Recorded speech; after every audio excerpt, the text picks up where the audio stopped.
எத்தனை விசேஷ வீடு இருந்தாலும் இன்றைக்கு உங்களுக்கு விசேஷ வீடு. ஐயா தட்டுங்க, இதுதாங்க இன்னைக்கு. ஹல்லேலூயா. ஊரே பெரிய திருவிழா நடக்கலாம். உங்களுக்கு திருவிழா எது தெரியுமா? அவரை ஆராதிக்கிற ஆராதனை தான் திருவிழா. உன்னுடைய வாழ்வு, வளமை, வெற்றி, உயர்வு, படிப்பு, பொருளாதாரம் இவைகள் ஒன்றை குறித்து பயப்படாத. ஏன்னா இருக்க சொன்ன களத்தில் இருக்கிற அப்படின்னால நான் எல்லாவற்றையும் பார்த்துக்கிறேன். உனக்கு வேண்டியதை எல்லாம் நான் செய்வேன்.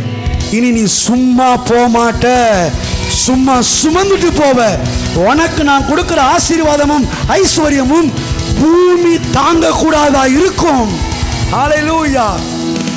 ஆபிரகாமை கர்த்தர் ஆசீர்வதிச்சதுனால ஆபிரகாமும் லோத்தும் ஒருமித்து வாசம் பண்ண முடியாதபடிக்கு பூமி தாங்க கூடாதா இருந்துச்சு. அவங்களுக்கெல்லாம் பூமி தாங்க கூடாத ஆசீர்வாதத்தை கொடுத்துட்டு உங்களை சும்மாவா விட்டுருவாரு?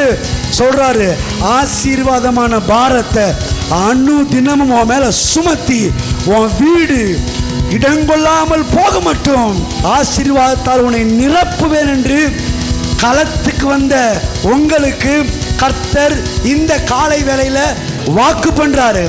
எத்தனை பேர் களத்துக்கு வந்து நல்லதுன்றீங்க?